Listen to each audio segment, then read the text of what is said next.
Good morning students. आज हम देखेंगे बीएससी फर्स्ट ईयर के लिए माइक्रोबायोलॉजी पेपर, जो कि पेपर सेकंड के अंतर्गत आता है, में माइक्रोबायोलॉजी के इतिहास या हिस्ट्री के बारे में हम स्टडी करेंगे। तो जैसा कि हम जानते हैं कि माइक्रोबायोलॉजी यानी कि सूक्ष्म जीव विज्ञान, सूक्ष्म जीव जैसा कि नाम से ही पता चल रहा है, वो इतने सूक्ष्म हैं कि उन्हें हम अपनी नेकेड आई से नहीं देख सकते, यानी कि उन्हें उनका अध्ययन करने के लिए हमें एक सूक्ष्मदर्शी की आवश्यकता होती है। और चूँकि तब तक सूक्ष्मदर्शी का आविष्कार नहीं हुआ था, इसीलिए उस ज़माने में सूक्ष्म जीवों के बारे में ज़्यादा जानकारी नहीं थी। सबसे पहले सूक्ष्म जीवों पर जो सबसे पहला काम था वो किया था एंटोनी वॉन ल्यूवेनहॉक ने किया था। इनका जन्म 1632 में हुआ था और इनकी मृत्यु 1723 में हुई थी।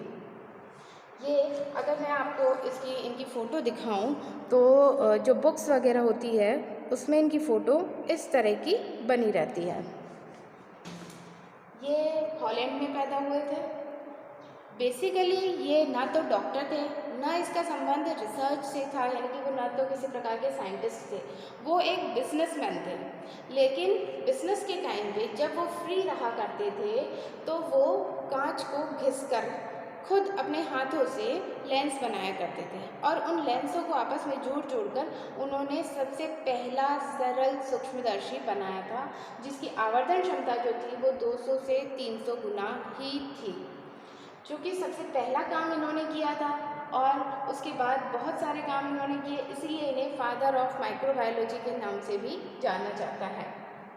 इन्होंने हमारे मुंह में पाई जाने वाली सलाइवा या लार, अलग अलग तरह का पानी जिसमें कि सूक्ष्मजीव उपस्थित हो सकते हैं, उनका अध्ययन किया और अध्ययन करके उन्होंने देखा कि इन सभी के अंदर कुछ विशेष प्रकार के सूक्ष्मजीव उपस्थित हैं, जिनका उन्होंने सचित्र वर्णन किया और इन सूक्ष्मजीवों को उन्होंने एनिमल्क्यूल्स का नाम दिया। ये अपना जो वर्क था उसे रॉयल सोसाइटी ऑफ लंदन में भेजा करते थे, जहाँ पर इनका work proceedings of the royal society में छपा करता था। क्योंकि इनका वर्क छपा था और इन्होंने बहुत अच्छा काम किया था, इन्होंने कई तरह की फंजाई, कई तरह के एल्गी, कुछ बैक्टीरिया, इन सब चीज़ों की सचित्र वर्णन किया, जिनका आज भी हम कई चीज़ों के लिए उपयोग करते हैं, इसीलिए इनका काम सबसे ज़्यादा मान्य रहा। ये उनके द्वारा बनाया गया सरल सूक्ष्मदर्शी है, जो वो अपने काम के लिए प्रयोग में लेते थे। आइए अब हम दूसरे साइंटिस्ट के बारे में देखते हैं, जो है रॉबर्ट कोच। इनका जो टाइम पीरियड था वो 1843 में था। ये इस 1843 में पैदा हुए थे और 1910 में इनकी मृत्यु हो गई थी। ये जर्मनी में पैदा हुए थे और पेशे से ये डॉक्टर थे, इसीलिए इन्होंने माइक्रोबायोलॉजी क्षेत्र में रुचि ली और काम किया। इनके गुरु हैं जिनका नाम है हेनले, जिन्होंने उन्हें माइक्रोबायोलॉजी के क्षेत्र में काम करने के लिए प्रोत्साहित किया। जो रॉबर्ट कोच हैं, उन्होंने अपनी अभिधारणा प्रस्तुत की थी। कोच पोस्ट्यूल्स कहा जाता है, जो कि 1880 में प्रस्तुत की थी। इससे पहले इन्होंने 1876 में एंथ्रेक्स बैसिलस बैक्टीरिया का पता लगाया था और ये बैक्टीरिया जो था वो दुधारू जो भी एनिमल्स हैं, जैसे कि भेड़, बकरी या गाय है, इनके दिमाग में होने वाली एक बीमारी को उत्पन्न करते हैं। तो इन्होंने सबसे पहले ये पता लगाया कि ये जो बीमारी होती है वो उनकी खोपड़ी या स्कल में कुछ रॉड शेप्ड बैक्टीरिया होते हैं, जिनकी वजह से होती है। इन बैक्टीरिया को बाद में उन्होंने एंथ्रेक्स नाम दिया, एंथ्रेक्स बैसिलस। इसके बाद उन्होंने इन बैक्टीरिया का प्योर कल्चर भी उत्पन्न किया। सबसे पहला जो जीवाणुओं का जो प्योर कल्चर था वो इन्होंने ही बनाया था। शुरुआत में प्योर कल्चर जो था वो डाइल्यूशन मेथड द्वारा बनाया जाता था। डाइल्यूशन मेथड जो होता है वो लिक्विड होता है, जिसको बहुत ज़्यादा तनु करते करते फिर उसे हम प्योर कल्चर पर पहुंचते हैं। इसकी जगह पे उन्होंने सॉलिड मीडियम का प्रयोग किया। सॉलिड मीडियम को सॉलिड करने के लिए उन्होंने जिलेटिन का प्रयोग किया। जिलेटिन जो होता है वो माध्यम को सॉलिडिफाई कर देता है, जिसकी वजह से वो जो बैक्टीरिया होते हैं वो माध्यम की सतह पर ग्रो कर सकते हैं। आगे चल के इस जिलेटिन को भी अगार के द्वारा स्थानांतरित कर दिया गया, यानी कि अब अगार का प्रयोग जो होता है वो ज़्यादा प्रचलन में है। साइंटिस्ट है रिचर्ड जे पैट्री। इन्होंने कल्चर करने के लिए एक स्पेसिफिक प्रकार की डिश, जिसे कि आजकल हम पेट्री डिश कहते हैं, जो उनके ही नाम के आधार पर इसका नाम पेट्री डिश दिया गया है। इसका पेट्री डिश है जो हम आजकल प्रयोग में लेते हैं। इस पेट्री डिश के ऊपर उन्होंने इनोकुलम का प्रयोग किया और इनोकुलम को उन्होंने स्ट्रिक्स बनाई थी। तो वो स्ट्रिक्स जो उन्होंने बनाई थी वो इस तरह से थी, ये देखिए, ये एक पेट्री प्लेट है। इस पेट्री प्लेट के ऊपर ये पतला सा निडल शेप जो इंस्ट्रूमेंट होता है उसके द्वारा हम बैक्टीरिया का इनोकुलम डालते हैं, और जब इस पेट्री प्लेट को निर्जलित माध्यम में कुछ समय तक रखा जाता है तो वहाँ पर बैक्टीरिया का प्योर कल्चर उत्पन्न होता है। इस आधार पर कॉच ने जो अपनी अभिधारणा दी थी उसका पहला बिंदु जो उन्होंने दिया था वो ये दिया था कि प्रत्येक जो रोग है वो एक जीवाणु के द्वारा या बैक्टीरिया के द्वारा या किसी भी उसका कोई ना कोई एक रोग कारक होता है, उसकी वजह से ही वो डिजीज़ उत्पन्न होती है। इस डिजीज़ का जब हम अध्ययन करेंगे तो उस जीव से हम उस बैक्टीरिया को प्योर कल्चर के रूप में आइसोलेट कर सकते हैं। इसे प्योर कल्चर के रूप में आइसोलेट करने के बाद अगर हम उस आइसोलेटेड कल्चर में से कुछ बैक्टीरिया को दोबारा किसी स्वस्थ एनिमल के अंदर इंसर्ट करेंगे तो उस एनिमल के अंदर भी वो बीमारी जो है वो दोबारा उत्पन्न हो जाती है। तो ये थी कॉच की अभिधारणा। अब देखते हैं कि कॉच ने दूसरा भी बैक्टीरिया का पता लगाया था जो कि ट्यूबरकुलोसिस यानी कि टीबी की जो बीमारी है। पहले के ज़माने में ये बहुत ज़्यादा खतरनाक बीमारी मानी जाती थी। इसके रोग कारक के बारे में पता लगाया। उन्होंने टीबी से संक्रमित मंकी के कुछ उत्तक जो थे वो गिनी पिग में ट्रांसफ़र किया और फिर गिनी पिग से इन्होंने आगे अध्ययन किया और फिर देखा कि इसके जो फेफड़े हैं या लंग्स है उसके अंदर कुछ रॉड शेप्ड बैक्टीरिया उपस्थित है। इन रॉड शेप्ड बैक्टीरिया को उन्होंने ट्यूबरकल्स बैसिलस नाम दिया था। इसी तरह से उन्होंने आगे भी कई अध्ययन किए और अपनी कॉच अभिधारणा की पुष्टि की। तीसरे जो साइंटिस्ट हैं जिनका नाम है लुईस पाश्चर, इन्होंने 1822 में ये इनका जन्म हुआ था और 1895 में इनकी मृत्यु हो गई थी। अगर बुक्स में हम इनका डायग्राम देखें तो इनका जो डायग्राम है, ये जो चित्र है वो इस तरह का बना हुआ होता है।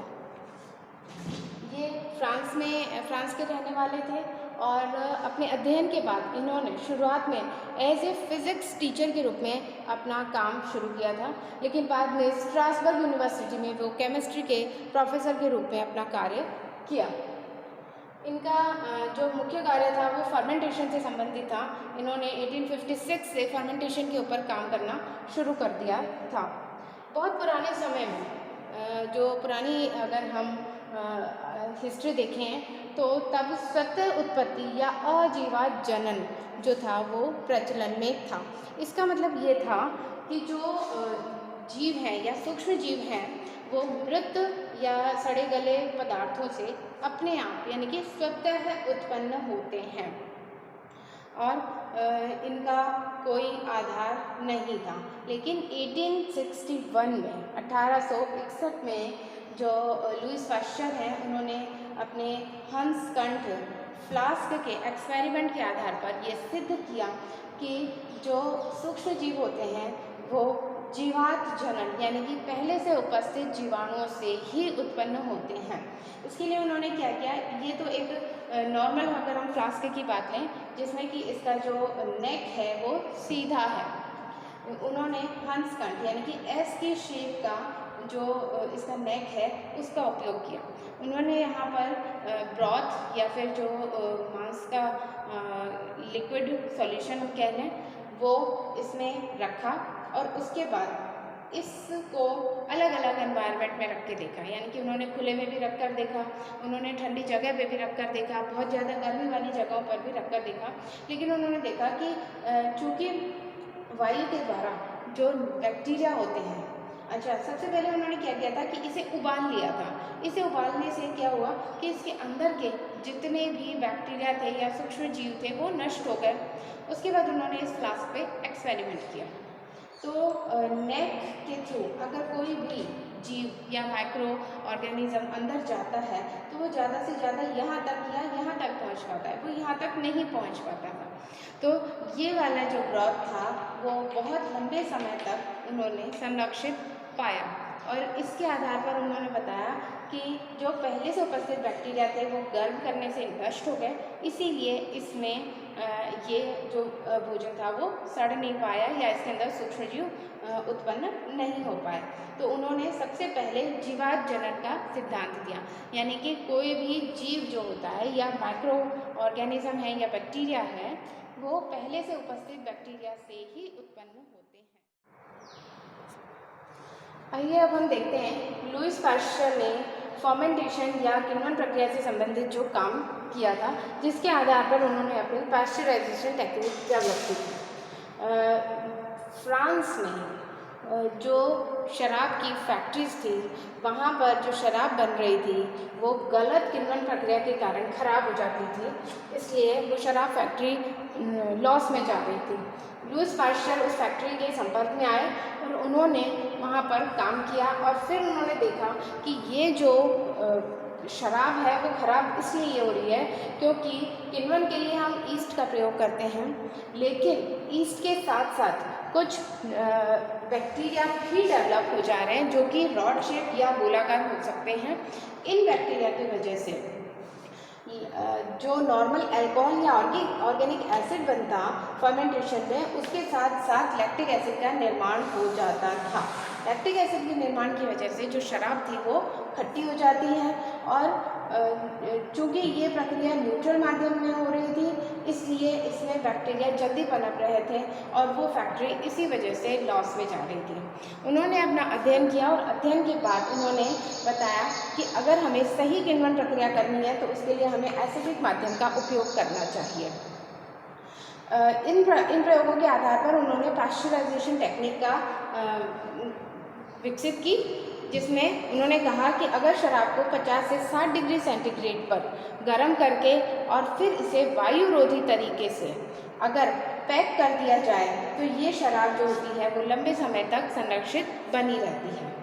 इसके अलावा उन्होंने कुछ और एक्सपेरिमेंट किए और उन्होंने बताया कि कुछ बैक्टीरिया ऐसे भी होते हैं जो कि ऑक्सीजन की अनुपस्थिति में या एनएरोबिक कंडीशन में भी ग्रो कर सकते हैं। इस तरह के बैक्टीरिया को उन्होंने एनारोबिक बैक्टीरिया नाम दिया।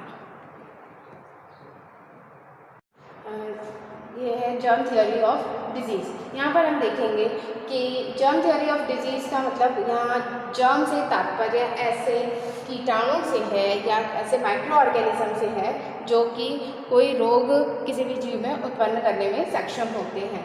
तो ये सबसे पहले एगोस्टिनो पेसी ने बताया था कि जो माइक्रो ऑर्गेनिज्म होते हैं वो जीव जंतुओं में बीमारी उत्पन्न कर सकते हैं। इसी तरह से आगे एम.जे. बर्कले ने बताया कि जो पोटैटो ब्लाइट आलू में होने वाली जो अगेती हमारे डिजीज़ होती है वो फंगस की वजह से होती है। इसी तरह पाश्चर ने अपने आगे के काम में ये देखा कि जो सिल्क वर्म होते हैं यानी कि रेशम के जो कीड़े होते हैं उनमें प्रोटोजोआ का इन्फेक्शन हो जाता है, जिसकी वजह से उनकी उत्पादन क्षमता जो होती है वो कम हो जाती है। पाश्चर एंथ्रेक्स बीमारी पर भी काम कर रहे थे जो कि दुधारू पशुओं जैसे कि काऊ, गाय, भेड़, बकरी इत्यादि में होती है, लेकिन इसमें सफलता रॉबर्ट कोच को मिली थी। आइए अब हम देखते हैं कि लुईस पाश्चर ने आगे और क्या स्टडी की। 1880 यानी कि 1880 में उन्होंने मुर्गी या चिकन में होने वाले हैजा रोग पर अध्ययन किया और ये पता लगाया कि ये जो बीमारी होती है वो बैक्टीरिया के कारण उत्पन्न होती है।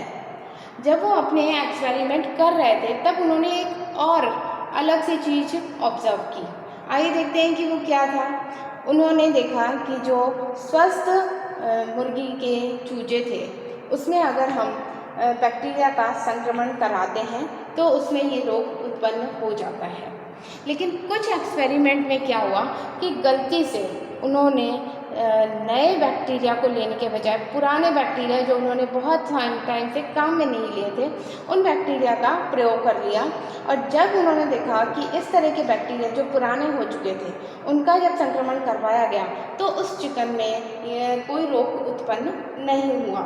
इस आधार पर उन्होंने ये निष्कर्ष निकाला कि चूँकि ये बैक्टीरिया पुराने हो चुके थे इसलिए उनमें जो रोग उत्पन्न करने की क्षमता थी वो खत्म हो गई थी या कम हो गई थी, इसलिए उन मुर्गी के चूजों में बीमारी उत्पन्न नहीं हुई। फिर उन्होंने क्या किया कि उन्होंने फ्रेश बैक्टीरिया का संक्रमण जब उन्हीं चूजों में करवाया तो उन्होंने देखा कि उसमें भी कोई बीमारी उत्पन्न नहीं हो रही है। इसके लिए उन्होंने ये आधार बताया कि जो पुराने बैक्टीरिया थे जब वो चिकन के शरीर में गए तो उन्होंने उसको एक तरह की प्रतिरोधक क्षमता का उसके अंदर एक तरह की प्रतिरोधक क्षमता का निर्माण कर दिया और इस प्रतिरोधक क्षमता की वजह से जब उसमें वही बैक्टीरिया दोबारा से इंसर्ट कराए गए तो उन्होंने किसी प्रकार की कोई डिजीज़ उत्पन्न नहीं होने दी। ये जो घटना थी वो इम्यूनाइजेशन या वैक्सीनेशन के क्षेत्र में एक माइलस्टोन साबित हुई, यानी कि इसी के आधार पर आगे चलकर जो वैक्सीनेशन या टीकाकरण की प्रक्रिया है उसे अपनाया गया। आइए अब हम देखते हैं अगले साइंटिस्ट के बारे में। तो इस कड़ी में जो अगला नाम है वो है एली मेटनिकोफ का। इनका जन्म 1845 में हुआ था और इनकी मृत्यु 1916 में हुई थी। इन्होंने जो अपना मुख्य कार्य था वो इम्यूनिटी या प्रतिरक्षा विज्ञान के ऊपर किया था। बेसिकली जब वो अध्ययन कर रहे थे या यूँ कहें कि जब वो पढ़ रहे थे उन्होंने सबसे पहले उनके मन में ये विचार आया कि मुझे इस दुनिया में नहीं रहना, मुझे सुसाइड करना है। तो सुसाइड करने के लिए भी उन्होंने बड़ा ही साइंटिफिक तरीका अपनाया। उन्होंने क्या किया कि एक बैक्टीरिया जिसका नाम होता है बोरेलिया उसको इंजेक्शन के द्वारा अपनी बॉडी में प्रवेश करवाया और चूँकि वो रोग उत्पन्न करने वाला बैक्टीरिया था वो बहुत बीमार हो गए, लेकिन इतना बीमार होने के बाद भी उनकी मृत्यु नहीं हुई और उन्होंने अपने आप को इस बीमारी से बचा लिया या उबार लिया। और उसके बाद उन्होंने ये निष्कर्ष निकाला या ये कहा कि हमारा जो रोगाणु होते हैं वो ब्लड के द्वारा पूरे शरीर में संचरण कर सकते हैं। और दूसरी चीज़ उन्होंने जो बताई कि हमारे शरीर के अंदर भी कुछ प्रतिरोधक क्षमता होती है जो बाहर से आने वाले रोगाणुओं को नष्ट कर देती है और हमारे अंदर रोग उत्पन्न नहीं करने देती है। इसके लिए उन्होंने 1882 यानी कि 1882 में सेल्यूलर और फैगोसिटिक थियोरी दी, यानी कि कोशिका का भक्षकाणुवाद दिया। और उन्होंने ये बताया, उन्होंने जो अपना एक्सपेरिमेंट था वो स्टारफिश के ऊपर किया। स्टारफिश जो होती है वो इस तरह से स्टार शेप की होती है और इसके जो ये पाथ कहने या ये मूवमेंट के लिए जो भी ऑर्गन होते हैं वहाँ पर कुछ चल कोशिकाएं पाई जाती हैं। उन्होंने स्टारफिश की लार्वा की जो चल कोशिकाएं होती है उनके ऊपर अध्ययन किया और उन्होंने देखा कि ये जो चल कोशिकाएं होती हैं वो बाहर से आने वाले रोगाणुओं को इस तरह से एंगल्फ करके नष्ट करने की क्षमता रखती हैं। ऐसे इस डायग्राम को देखिए, ये एक कोशिका है जिसके पास में ये बाहर से कोई माइक्रो ऑर्गेनिज्म आया। अब इस कोशिका ने क्या किया, इसके चारों तरफ अपनी जो सेल मेम्ब्रेन थी उसे फैलाकर और इसे अंदर की तरफ एनगल्फ कर लिया या उसे अपनी बॉडी में शामिल कर लिया। और जब ये माइक्रो ऑर्गेनिज्म कोशिका के अंदर चला गया तो यहाँ पर विभिन्न प्रकार के एंजाइम्स के द्वारा इनका पाचन हो जाता है और इस तरह से बाहर से आने वाले जो भी माइक्रो ऑर्गेनिज्म होते हैं जो रोग उत्पन्न कर सकते हैं वो नष्ट हो जाते हैं। उन्होंने ये बताया कि आगे उन्होंने और भी बहुत सारे एक्सपेरिमेंट्स किए, बहुत सारी स्टडीज़ की, और उन्होंने बताया कि हमारा जो शरीर होता है उसके अंदर white blood cells, WBC, liver cells और bone marrow cells, liver cells यानी कि यकृत के अंदर पाई जाने वाली कोशिकाएं, और बोन मैरो यानी कि हमारी हड्डियों के अंदर पाई जाने वाली जो कोशिकाएं होती हैं, जिसे बोन मैरो कहा जाता है, ये सेल्स हमारे शरीर की प्रतिरक्षा में योगदान देती हैं। और इस कार्य के लिए उन्हें 1908 में जो है कि नोबेल प्राइज से सम्मानित किया गया। ये जो डायग्राम हमें दिखाई दे रहा है, ये इस तरह से जो कोशिका बाहर से आने वाले रोगाणुओं को नष्ट कर देती है, ये प्रक्रिया भक्षण क्रिया या अंतरकोशिकीय पाचन कहलाती है। इससे पहले कि हम अगले साइंटिस्ट के बारे में पढ़ें, मैं आपको एली मैशनिकॉफ, जो कि बुक्स वगैरह में इनका जो डायग्राम होता है वो या चित्र है वो इस तरह का बना रहता है, ये देखिए। अब हम अगले साइंटिस्ट के बारे में देखेंगे जिनका नाम है पॉल एहरलिच। पॉल एहरलिच का जो बुक्स वगैरह में डायग्राम है वो इस तरह का है, इनकी फ़ोटो देखिए आप। और इनका जो जन्म था वो 1854 में हुआ था और इनकी मृत्यु थी वो 1915 में हुई थी। ये जर्मनी के रहने वाले थे और ये बेसिकली एक रसायन विज्ञानी थे। इनका काम जो था वो केमिस्ट्री से संबंधित था। इसीलिए उन्होंने एक एनिलिन डाई या एनिलिन स्टेन का आविष्कार किया। एनिलिन स्टेन जो होता है वो प्राणी कोशिका या जंतु कोशिका को स्टेन करने के काम आता है। इस स्टेन का आविष्कार होने के बाद जो रिसर्च है उसकी दुनिया में ये पॉसिबल हो सका कि जो कोशिकाएं होती हैं उनको कलर के आधार पर अलग अलग विभाजित किया जा सकता था और उनका अध्ययन किया जा सकता था। इन्होंने आगे सिफिलिस रोग, पॉल एहरलिच जो हैं उन्होंने सिफिलिस बीमारी के ऊपर काम किया। सिफिलिस जो बीमारी होती है वो सेक्सुअली ट्रांसमिटेड डिजीज़ होती है और ये बेसिकली बैक्टीरिया से होने वाली डिजीज़ होती है। और उन्होंने ये देखा कि जो आर्सेनिक होता है वो बैक्टीरिया के लिए तो हानिकारक है, लेकिन वो हमारे शरीर के लिए भी साथ में ही हानिकारक है। तो उन्होंने कुछ एक्सपेरिमेंट किए और इसमें कुछ मॉडिफिकेशन करके एक नया कंपाउंड बनाया जिसका नाम उन्होंने कंपाउंड 606 दिया, जिसका केमिकल जो नाम था वो आर्सफेनेमाइन था, जिसे बाद में सेल वर्जन के नाम से बहुत ज़्यादा फेमस हुआ। ये जो कंपाउंड था इसमें जो चेंजेस हुए उसकी वजह से इसकी शरीर के प्रति जो टॉक्सिसिटी थी वो तो ख़त्म हो गई, लेकिन उस बैक्टीरिया के लिए जो इसकी टॉक्सिसिटी थी या बैक्टीरिया को नष्ट करने की जो क्षमता थी वो एज सच बनी रही। तो ये जो प्रक्रिया थी इससे बाद में कीमोथेरेपी की प्रक्रिया का निर्माण हुआ या विकास हुआ और ये प्रक्रिया जो थी वो रसो चिकित्सा के क्षेत्र में बहुत ही ज़्यादा फ़ायदेमंद थी। इस कार्य के लिए उन्हें 1908 में नोबेल प्राइज़ से सम्मानित किया गया।